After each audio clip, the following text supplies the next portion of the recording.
Welcome everyone, welcome back to our YouTube channel. And देखिए, ये है हमारा क्लास 11th हिस्ट्री का चैप्टर द इंडस्ट्रियल रिवॉल्यूशन का part 2। So in previous part हम कर चुके हैं। इससे पहले का पार्ट देखिए, कॉटन स्पिनिंग एंड वीविंग, हमारा ये सेकंड पार्ट में हम स्टडी करेंगे। So let's start. आगे जाने से पहले वीडियो को लाइक, शेयर और चैनल को सब्सक्राइब जरूर करें। सो चलिए स्टार्ट करते हैं। देखिए, the British had always worn cloth out of the wool and flax to make linen. इन्होंने हमेशा वूल और फ्लैक्स से अपना कपड़े वगैरह बनाए हैं अंग्रेजों ने। फ्रॉम द 17th सेंचुरी क्या होता है, the country had been importing bales of cotton cloth from India.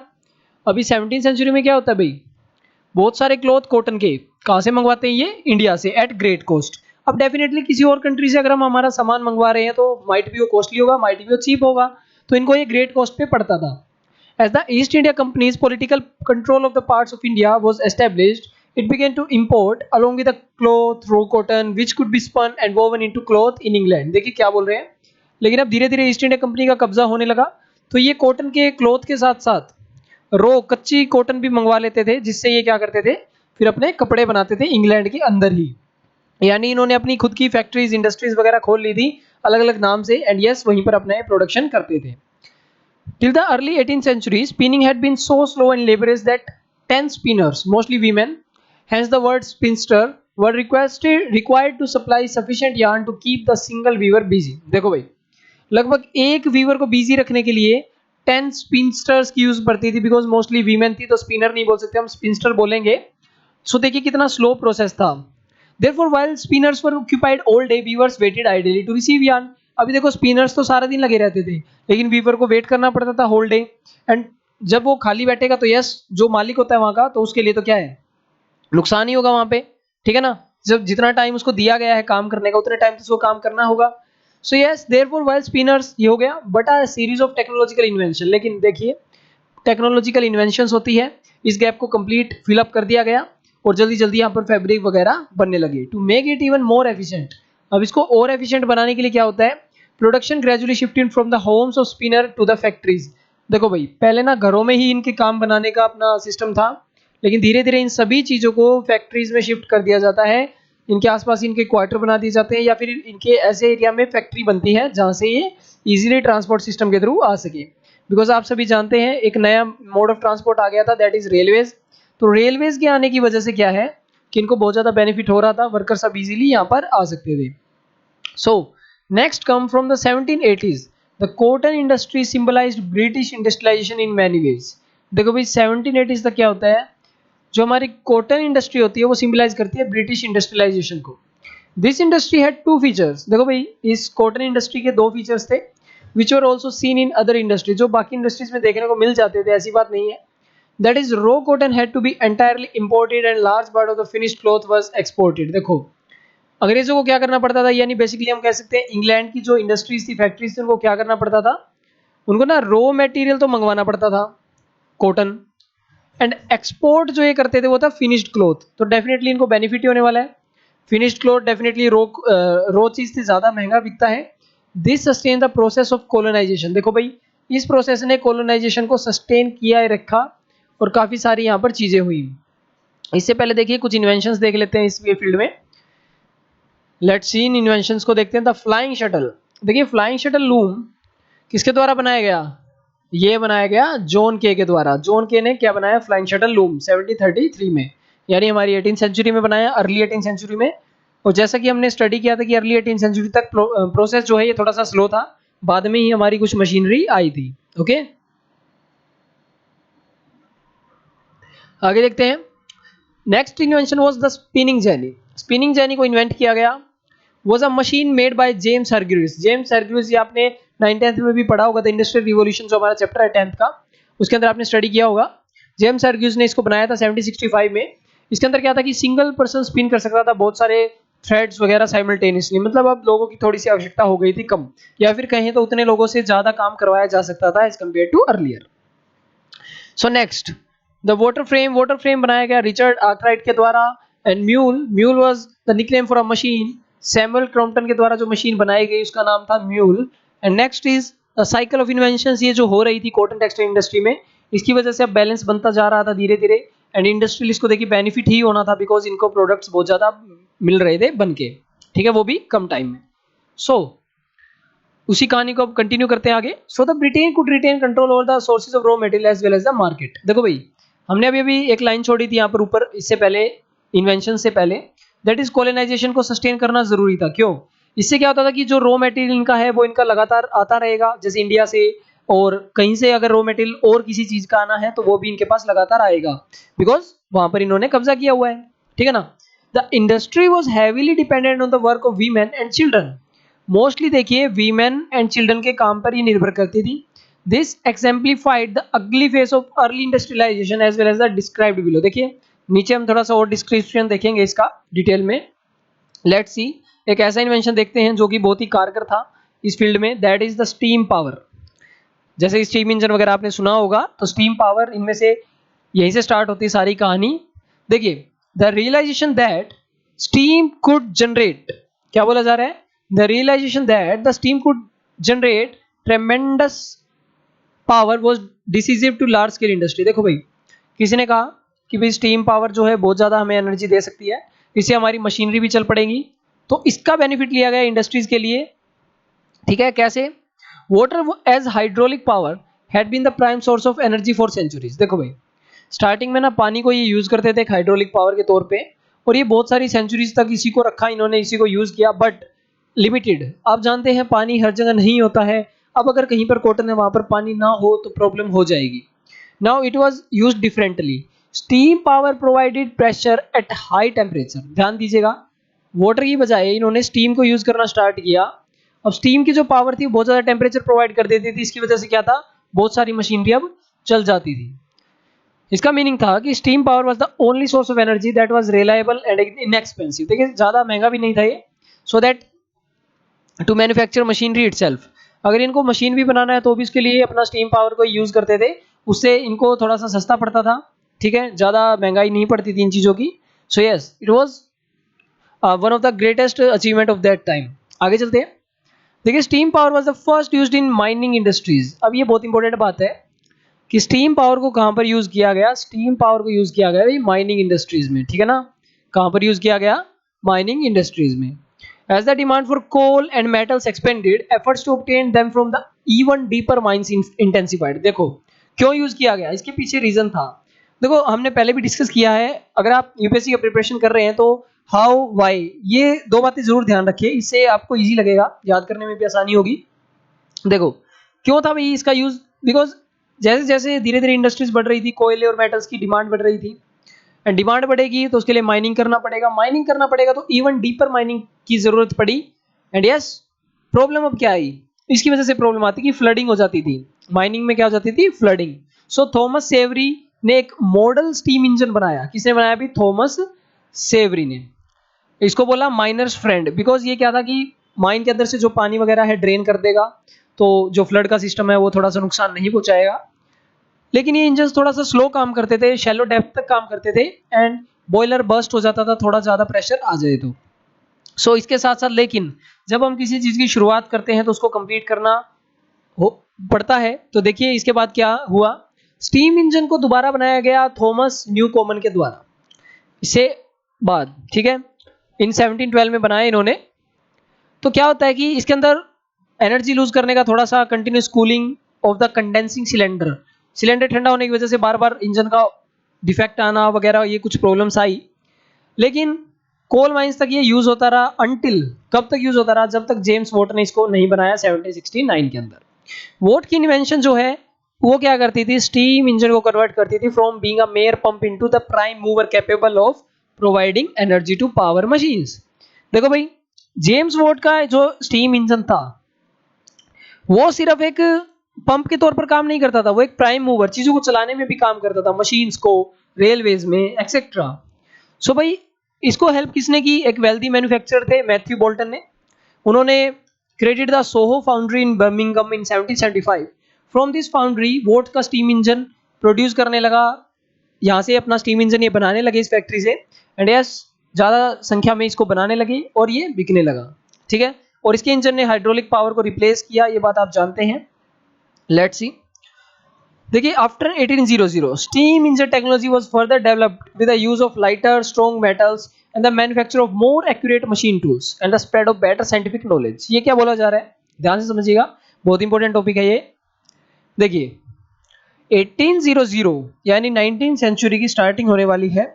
Steam engine की टेक्नोलॉजी को थोड़ा सा और डेवलप किया गया। आप जानते हैं एक बार टेक्नोलॉजी आ जाए इसको धीरे धीरे डेवलप करते हैं हम। इससे क्या होगा, थोड़ा सा हल्का, थोड़ा सा स्ट्रॉन्ग मेटल के लिए मैन्युफैक्चर किया जाता था सो दैट एक्यूरेट ये टूल्स बनाए। British steam engines were generating more than 70% of all European horse power. पूरे यूरोप की जितनी हॉर्स पावर थी उसमें से 70% तो लगभग ब्रिटेन के अंदर से ही आ रहा था। ठीक है, तो ये एक बहुत बड़ी उपलब्धि होती है। ठीक है, चलिए नेक्स्ट टॉपिक करते हैं। सोल्व करता हूँ, यहाँ तक तो आपको समझ में आ ही गया होगा। अगर कोई डाउट रहता है तो आप कमेंट सेक्शन में इजीली पूछ सकते हैं। चलिए आगे चलते हैं। Next topic is canals and railways. So देखिए, कैनाल्स पानी के लिए, रेलवेज ट्रांसपोर्ट के लिए। एंड यस, पानी भी आप जानते हैं ट्रांसपोर्ट के लिए यूज होता है, चीपेस्ट मोड ऑफ ट्रांसपोर्ट है। So canals were initially built to transport coals to cities. देखो भाई, कैनाल्स बनाई गई, क्यों बनाई गई? सो दैट कोल्स को ट्रांसफर किया जाए, सिटीज तक भेजा जाए easily. This was because the bulk and the weight of the coal made its transport by road much slower and more expensive. Reason, इसके पीछे का रीजन क्या है भाई? इसके पीछे का रीजन साफ है कि इसका वजन ज़्यादा होने की वजह से, वेट ज़्यादा होने की वजह से इसको ट्रांसपोर्ट करने की प्रॉब्लम्स थी। रोड से ट्रांसपोर्ट करना महंगा पड़ता था, सो इसका पानी का अपना कैनाल्स को यूज ये किया था।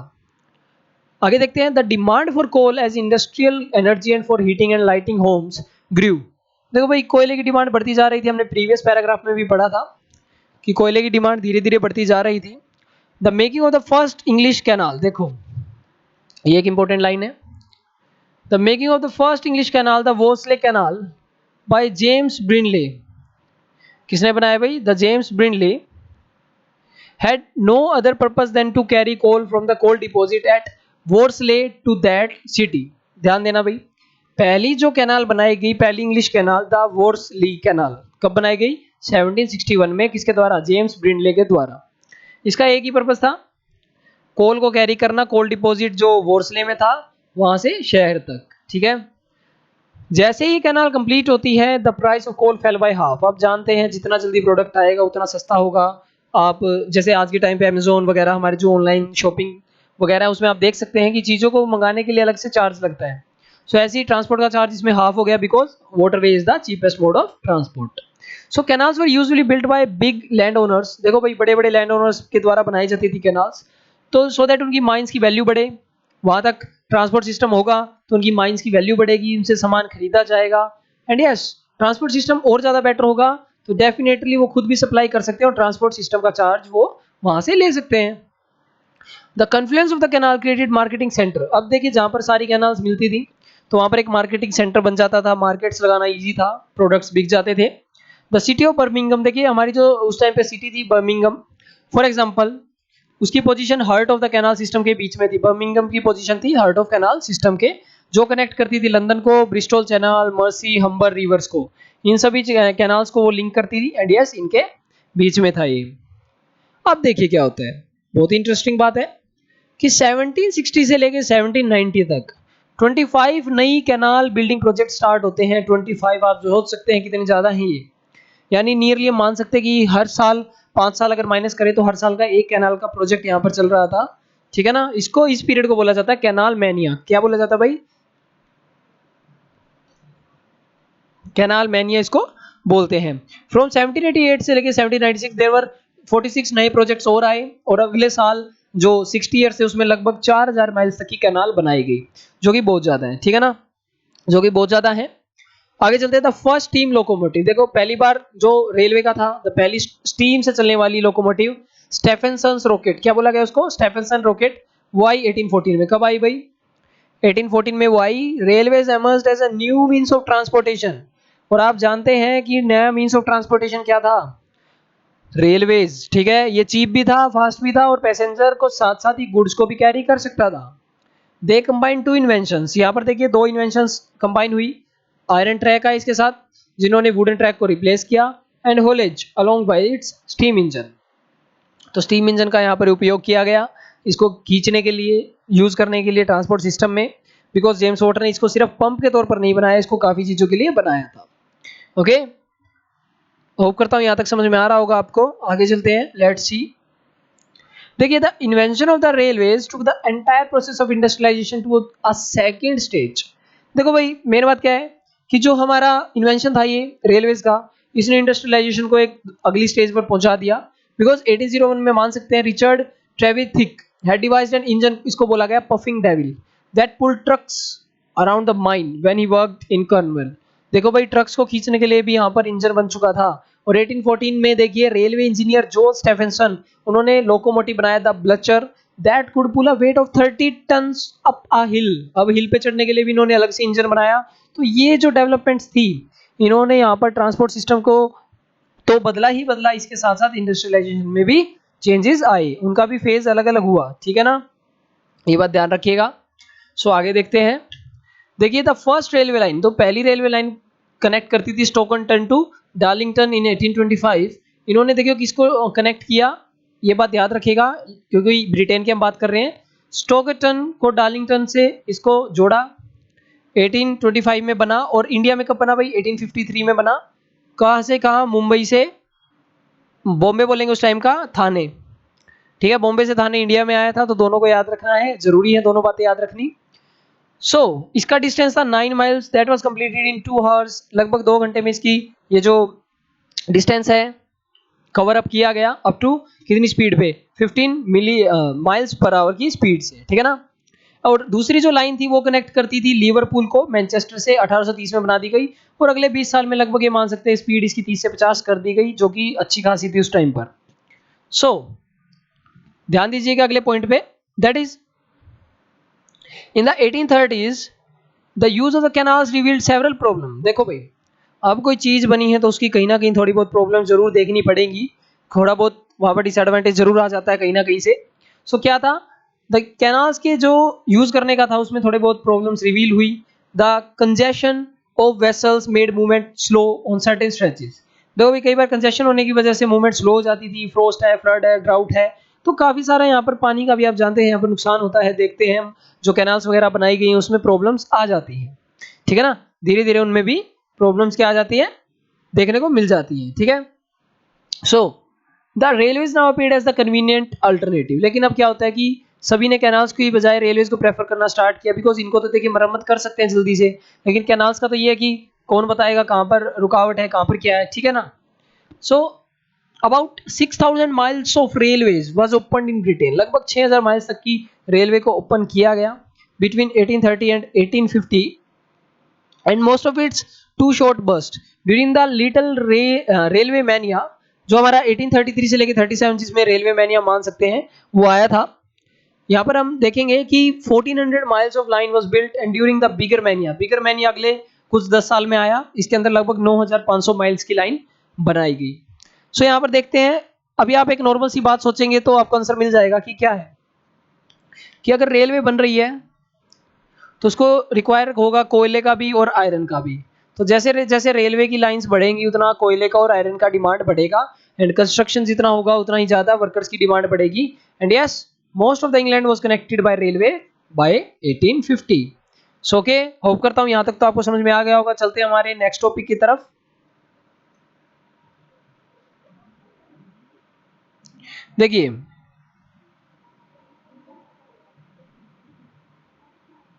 देखिए चेंज लाइफ्स पढ़ते हैं, अगला जो टॉपिक हमारा। In these years therefore it was possible for individuals with talent to bring revolutionary changes. लेकिन यहाँ पर मौका था, जिन इंडिविजुअल्स के पास टैलेंट था वो यहाँ पर चेंजेस ला सकते थे, वो भी रिवोल्यूशनरी चेंजेस। ऐसे जो रिच इंडिविजुअल्स थे जो रिस्क लेते थे, थोड़ा सा मनी इन्वेस्ट करने का सोचते थे, तो उन्होंने बहुत ज्यादा प्रॉफिट यहाँ पर कमाया है, मल्टीप्लाई किए उन्होंने अपनी मनी को। The most cases this money capital did multiply wealth in the form of good income, service, knowledge and productive efficiency did increase dramatically. देखिए काफी मात्रा में यहाँ पर वेल्थ बढ़ी। There was at the same time a massive negative human cost. लेकिन थोड़ा सा ह्यूमन कॉस्ट भी था नेगेटिव में, बिकॉज आप देख सकते हैं कि नए एड्रेस हुए, सिटीज डिग्रेड हुई जो पुरानी थी, वर्किंग कंडीशन थी फैक्ट्री की वो भी ज्यादा बेटर नहीं थी स्टार्टिंग में। Number of cities with a population लगभग जो 50,000 की थी वहां पे पहुंच गई थी population, grew from 2 in 1750 to 29 in 1850। ठीक है, नंबर ऑफ सिटीज देखिए 2 से 29 हो चुकी थी, यानी कितने शहर थे, 2 थे पहले, उससे 29 हो चुके थे शहर।